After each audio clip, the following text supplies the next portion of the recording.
28 бөлүм. Алчалар гүлдөй баштады. Жатакананын бийик шыптуу тар бөлмөсүндө коңурукту кош тарткан экөө сааттын кулактын кожурун алып чырылдаган добушуна да карабай уктап жатышты. Бүгүн эртең менен жоодардын түшүнө эмнегедир сагууда бирге окуган Зебинессо кирип жатыптыр. Баягы тирүү кезиндегидей эле жакасына аппак манжет тагылган көгүш көйнөгүн кийип, экөө кээде чогуу басчу Ташкенттин университетинин алдындагы таш төшөлгөн жолунда келе жатыптыр. Аны көрүп кол булгалап бери кел деп чакыргансыйт. Жигит чоочубой конду. Кара терге түшүп, жүрөгү дүрсүлдөп согуп жаткан экен. Эмнеге Зебинессо түшүмө кирди деп бир ирмемге элейди ал. Тынччылык эле болсо экен.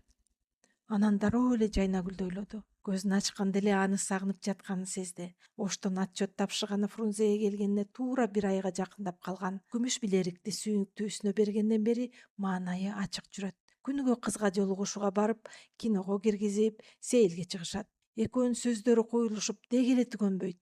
Жигит ар бир кечти Жайнагүлдүн төрөт үйүндөгү кечки кезметте калбай, жумуштан эрте чыккан күндөрүн күтүп жүрөт. Ал тургай Головкиндин атына арыз жазып, аны Ошко кайтарбай, ушул борбор калаада эле калтырууну да суранды. Бүгүн дагы жаш селки менен кечки сейилге чыгаарын ойлогондо жүрөгү туйлап кетти. Көзүн ачканга чейин ушул 1 мүнөттүк таттуу ойлорун жатаканада бирге жашаган Корниенконун ачуу үнү бузду. Ал шаша буша өтүгүн бутуна кийип жаткан экен. Шайтан алгыр, уктап калыптырбыз. Тур жоодар, тур. Кечиксек бөлүм башчы Жуков биздин терибизди тирүүлөй эле тескери сыйрыйт. Жигиттер бет колдорун жууганга да чамасы келбеди. ОГПнын имаратын көздөй ушундай катуу чуркашты дейсиң, ГТОнун нормативдерин тапшырып жаткан эң бүлүк спортчуларды да жолдо калтырышмак. Өткөрмөдөгү күзөтчүлөрдүн мурдуна кызыл тыштуу күбөлүктөрүн булгалап өтүп, өз бөлүмдөрүнө октой атып киришти. Саат 8ден 5 мүнөт өтүп калган эле. Ушуну эле күтүп тургандай бөлүм башчы Жуков аларды дароо кабинетине чакыртты. «Киргиле!» деп бакырды ал. Алар босогодон аттар замат кабагына кар жаап, столду бир муштады. «Кайсыл жакта каңгып жүрөсүңөр, акмактар? Саат 8ден 5 мүнөт өттү. Сен эмне, Иманбаев, Фрунзеге эс алганы келдиңби же ОГПУда кызмат кылганы келдиңби?» «Жолдош начальник, үнүңдү чыгарба!» Жуков анын сөзүн оозунан жулуп алды. «Силердин айыңардан мен тил угуп жатам. Корниенко, эмне жаңы келген келиндей болуп кылтыйып Иманбаевдин артына жашынасың? Бери мындай тур». «Күнөөлүүбүз, жолдош начальник». Жоодар бетин булк эттирбей аскердик тартипте тик турду. «Күнөөнү жуйбуз, кайталанбайт». Жуковдун кутулуунун жалгыз жолу ушул эле. Бирок башчы ого бетер каны кызып: «Иманбаев, сен өзүң үчүн жооп бер. Экөөңдү тең бүгүнтөн калтырбай» деп опурулуп бара жатканда столдун үстүндөгү телефон чырылдап калды. Алкынган башчынын тили заматта тыйылып, өзү сууга чөгүп бара жаткандай аптыгып, телефондун трубкасын шаша буша алды. Бул вертушка. Ички байланыштагы телефон эле. «Угуп жатам, Владимир Сергеевич». «Ооба, мен кабинеттемин». Түшүндүм. Баарыбызбы? Макул, азыр барабыз». Жуков телефонду ордуна коюп, жоодар менен Корниенкого ачуулуу карады. Анын азыр эле каарданып жаткан үнү Головкиндин вертушкасынан кийин бир аз калтырап, тынчсызданып калган эле. «Шайтан алгырлар, тезинен 3-кабатка кеттик. Таластагы козголоңдун кесепеттерин жоюу боюнча биздин жашыруун бөлүмдүн соонун чукул кеңешмеси болот экен. Чуркагыла. Башка кызматкерлерди да тезинен чакыргыла». Жуков аңтаңдап шашып, толук денеси менен майтаңдап басып, аскердик кийимине такыр жарашпай турган кыздардыкындай күлгүн кызыл бет арчысын койнунан сууруп чыгып, маңдайынан аккан терин арчыды. Ал Головкиндин алдында таластагы мүчүлүштүктөр үчүн жооп берерин сезип, ичинен калтырап бара жатты. Жигиттер эч нерсе дебей 3-кабатка, бийик тизгини кармалган жогорку аппаратка карай жөнөштү. Бөлүмдүн бир нече кызматкери Жуковдун артынан ээрчип, өтүктөрүн тарсылдата тепкичтен көтөрүлүп бара жатышты. Бирок 3-кабатка жеткенде баары өзүнөн өзү кадамдарын жайлатып, акырын басып калышты. Бул кабаттын сүрү башкача эле. Бийик, чоң-чоң терезелердеги жашыл пардалар бекем жабылып, коридордо күңүрт жана чыңалган абал өкөмсүрөп турат. Бул жерде дубалдардын да кулагы бардай сезилчү. Тигине жоодар тааныбаган бир нече кызматкер шаша буша өтүштү. колдорунда купуя деген мөөрү бар папкаларын боорлоруна бекем кыса кармап, эч кимди карабаганга аракет кылышат. Ошол маалда алардын алдынан колуна кагаздарын кучактаган, чачын кыйта түйгөн стенографистка Анастасия Мейерхольд чыга калды. Жooдар кызматташтарынан атайын эле бир аз артта кала түштү. Кыз дагы муну дароо байкап, ага жакындаганда кадамдарын жайлатып, жигиттин келишимдүү жүзүнө бир саамга тигилди да: "Кандай кара көз жигит?" деди кыз ага кайрылып. Жанына бара жаткан Корниенкага атайлап угуза: "Жылдызыңыз жанып кетиптир го." Бирок жанынан өтө берген кезде Анастасия ийне менен Жooдарга жеңил тийип, эч кимге угузбай асташа барады. Алчалар гүлдөп баштады. Анастасия ушинтип айтты да, табышмактуу жылмайып коюп, ары карай чуркап кетти. Корниенко кыздын аракетин Жooдарга жөн эле тийишкендей кабыл алып, эмне дээрин билбей таң кала аны капталган укуду. Бул ачык эле дискредитация го?" деп күбүрөдү башын чайкап. Корниенко дискредитация деп кызматкердин аброюна шек келтирген, аны башкалардын алдында уят кылган аракетти айтып жаткан эле. Мындай аракет чекисттин кыз келиндер менен коридордо минтип ачык тамашалашканы, тартипти бузгандык жана кадыр баркты түшүргөндүк катары бааланчу. Жooдар кесиптешине эч нерсе дебегени менен бул сөз эмнени түшүндүрөөрү ага гана маалым болчу. Жылдызы жанып жатса, демек ага Фрунзеде калууга уруксат беришет. Бирок алчалар гүлдөй баштады деген сөз бул эскертүү. Бул аппараттын ичиндеги кезектеги кадрлык тазалоолор башталганын, анын артынан кандуу камоолордун толкуну келе жатканын билдирген купуя белгиле. Же болбосо Жooдарга тиешелүү өзгөчө папка Головкиндин столуна коюлду. Кыскасы, бул сөз көп маанидеги өзгөрүүлөрдүн болуп жатканын билдирген атайын сырдуу сөз эле. Аны Анастасия экөө гана түшүнчү. Жигит ичинен катуу ойлонуп, бирок сыр бербей, Жуковдун артынан Головкиндин кабинетине карай басып баратты. Башчынын кабинетинин алдында штыктарын тике кармаган эки күзөтчү жолун тосту. Күзөт начальниги сержант Вилкс ар биринин документтерин кылдаат текшерип, анан гана ичкери өткөрдү. Жигит ошко барып келгенче тартип катуулап, эми Головкиндин өзүнө да күзөт кызматы аркылуу кирип калышыптыр. Төрдөгү жашыл лампанын жарыгы чачыраган столдо катчы Либерман үйүлгөн кагаздардын кабагын өңүрөйтүп тиктеп отуруптур. Ал башын көтөрбөй туруп, колун жаңсап, бөлүмдүн кызматкерлерине Головкиндин күрөң каалгасын жаңдап көрсөттү. "Кириңиздер, сиздерди гана күтүп жатат."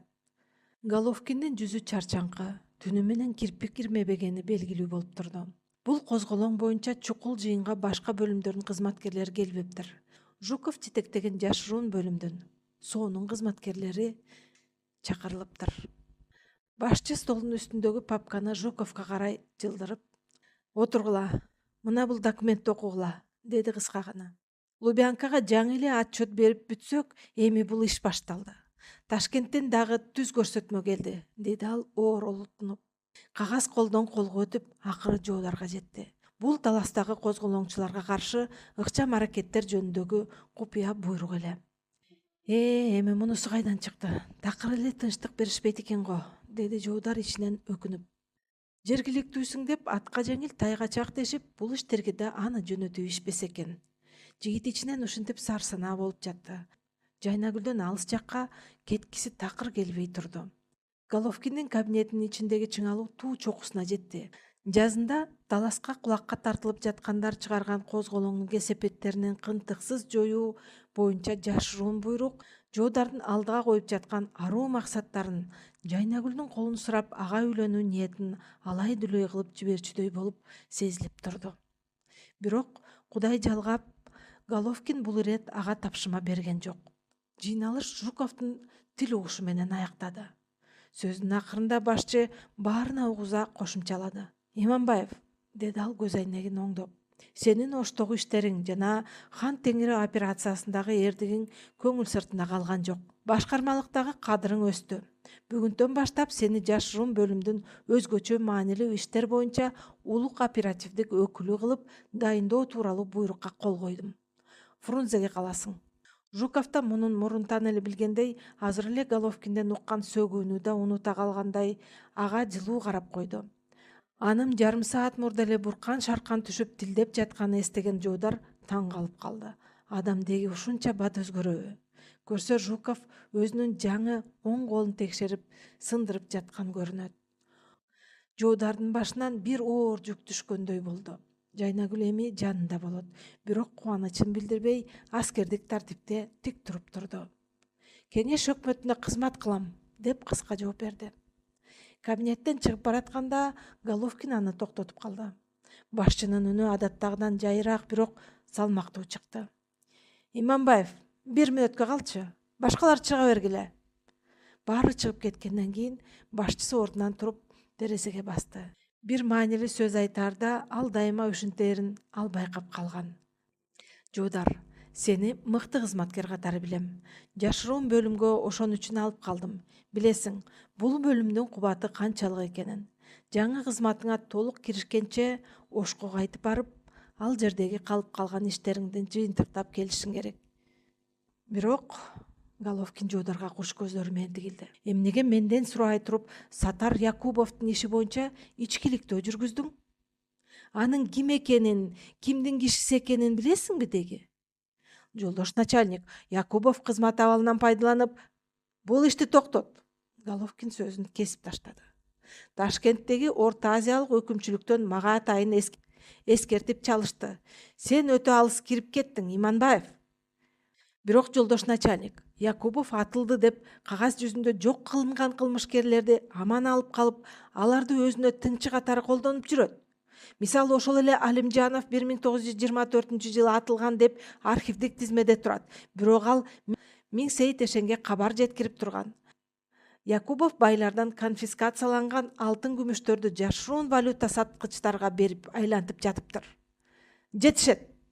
Головкин оор кара дубдан жасалган отургучунан ачууланып отуруп, столду бир койду. Мен эмне, сенин отчетуңду окубай койду деп жатасыңбы? Окугам. Ошол үчүн сени азыр маңдайында тирүү көрүп отурам деп ойлойм.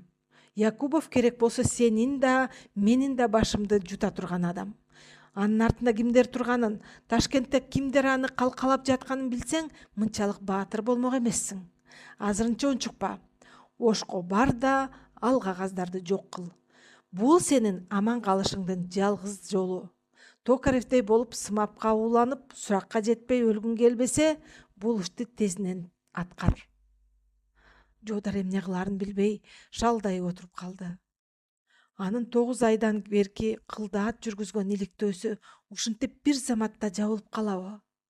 Былтыркы ноябрь айынан берки Оштогу өкүлчүлүктөгү эң маанилүү иши ушул эмес беле? Мына Якубовду камакка алам деп ичинен сыймыктанып, Головкиндин алдында жүзү жарык болоорун күтүп жүрбөдү беле? Көрсө ал азыр адилеттикти эмес, өз өлүмүн издеп жүргөн тура. Кабинетти бир саамга жымжырттык ээледи. Жашыл лампанын алсыз жарыгы Головкиндин чарчаңкы, бирок каардуу жүзүн ого бетер сүрдүү көрсөтүп жатты. Түшүндүңбү, Иманбаев? Головкин үнү эми муздак чыкты. Бул буйрук. Ошко барасың да изиңди жабасың. Анан Фрунзеге кайтып келип, соодогу ишиңди улантасың. Бирок деди ал капыстан эле сөзүн башкага буруп. Дзержинскийдин улуу насаатын билесиң. Чекисте муздак акыл, жалындуу жүрөк жана таза кол болушу керек. Сенде жалындуу жүрөк болгону менен муздак акыл жетишпей жаткандай. Головкин бир аз тыным алып, Жуударга сынай карады. Сен акыркы күндөрү төрөт үйүндө иштеген бир кызга көп барып жатыпсың. Сагалиева Жайнагүл деген. ОГПнын башчысынын мындай маалыматтарды билиши таң калыштуу эмес эле. Бирок анын үнүндөгү сарсанаа Жуударды чочулатты. Оба, Владимир Сергеевич, ал менин болочок жарым, деди Жуудар чечкиндүү үн менен. Головкин оор улутунуп, столунун үстүндөгү папкаларын тыккан, бирок шашыла аңтарып, арасынан бир барак кагазды сууруп чыкты. Иманбаев, сен партиянын мүчөсүсүң. Сен коммунистсиң. Головкин анын көзүнө тике карап, үнүн каардуу чыгарды. Болочок жарың Сагалы Нарбозовдун кызы дечи. Билесиңби, ал кыздын чоң атасы Көл өрөөнөн чыккан атактуу бий болгон. Ал эми атасы Сагалы чалкыган бай болуп жүргөн экен. Бирок карыган түлкү шамал кайсы жактан согуп жатканын сезип, дароо малын колхозго өткөрүп, өзүн орто дыйкан деп жаздырып алыптыр. Жигит, сен түшүнүп жатасыңбы? Кыздын тайтасы дагы Жаанбай деген манап экен. Демек, ал мурдагы бийдин чоң манаптын тукуму. Ал сенин таптык душманыңдын кызы. Азыр кулактарды тапкатары жоюу боюнча катуу иш жүрүп жатат. Эртең анын ата теги үчүн бир эле донос түшсө, мен сени коргой албай калам. Бул кыз сенин карьераңа, балким кара башыңа кесири тийип калышы мүмкүн. Сага аталык кеңешим: сезимге эмес, партиялык абийирге таян. Керек болсо башка кыз таап ал. Фрунзеде эмне, кыздар аз дейсиңби? Жоодар эртеби кечпи устаты экөөнүн ортосунда бул сүйлөшүү болоорун билген. Ошондуктан дароо мурдатан камдап койгон жообун берди. Владимир Сергеевич, мен Жайнагүлдү сүйөм. Ал Совет өкмөтүнө кызмат кылып жаткан дарыгер. Атасы мурдагы бай болсо да азыр үлгүлүү колхозчу. Мен мунун баарын иликтегем. Колунда бир саан уйдан башка эч нерсеси жок. Эгер менин сүйүүм кызматка тоскоол болсо, анда мен ал кызматтан кетүүгө даярмын. Башчы кыжырдана дароо турган ордунан анын жанына басып келип, эңтее шыбырады. Иманбаев, сен эмне деп жатканыңды түшүнүп жатасыңбы? Головкинин үнү шыбырап чыкканы менен аны коркуткандай сүйлөдү. ОГПУ сени каалаганда келип, каалаганда кете турган базарың эмес. Бизден эки гана жол менен кетишет. Же ардактуу эс алууга, же ал сөймөй менен жерди көрсөтүп 2 метр көрдүн астына. Жоодар башын жерге салды. Өтө эле жашсың, Жоодар, өтө эле куртсуң. Мейли өзүң бил, бирок эсиңде болсун. ОГПУда сүйүүгө караганда мыйзам күчтүү. Бар, бошсуң. Кыскасы, сага залакасы тийбесе болду. Жоодар коридор менен шылкыя басып, ойлуу кетип бара жатты. Урматтуу угарман, сиз Гүлнура Жумалиеванын Алча гүлдөгөн түндө чыгармасын уктуңуз.